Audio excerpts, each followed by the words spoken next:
Hello mga amiga, good morning! So for today's video, ibang cake design na naman yung gagawin ko. As you can see, madali lang siya. Rosette yung design niya sa baba.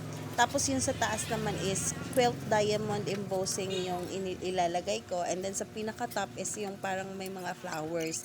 And then yung napili na kulay na ating customer ay purple. Yung customer nga pala na to is si Judge Miriam. First time ko siyang gagawa ng cake at ito pa, nagpunta siya ng bahay mismo para umorder nito. So, first yung napili niya na design is iba kasi parang gagahuli na ako sa oras hindi ko na kayang gawin yung mga fondant topper. So, namili na lang kami ng ibang design.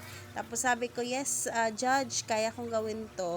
Kasi dapat yung napag-usapan namin, gabi, yung celebration, yung cake na to dapat ihahatid. Kaya lang, nagbago yung isip ni Judge. Sabi niya, mga around lunch na lang siguro kasi may ipapakita niya pa din sa iba niya mga kasama sa opisina. So, yun, namili pa ako ng ibang mga gamit ko kasi nga almost 6 p.m. na. Kailangan kong mabili kasi kapag kinabukasan ko pagbilhin, wala na. Hindi ko na magagawa yung cake na yon. So, yun, buti na lang bukas pa, nakabili pa ako.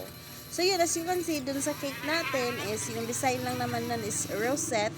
Tapos, ito din, sa flowers na pang top dun sa pinaka-top niya is roses. Kaya lang yung nabili ko na flower is hindi siya ganun ka-purple, parang super light lang siya, parang pastel. Kaya naisipan ko, airbrush ko na lang siya.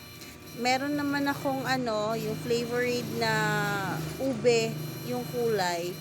Yun na lang yung ginawa ko, tas in-airbrush ko na lang sa kanya, inulit-ulit ko para makuha ko talaga yung kulay na gusto ko, yung kagaya mismo ng design na pinapagawa ni Judge.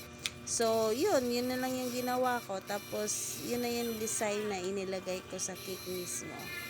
Ayan. May mga nga pala yan, gold na judges na ilalagay dun sa design ng cake. Kaya, ayan. Yan yun ang final look ng ating cake. At thank you so much dyan sa pag-order. So, follow our page po. Thank you so much.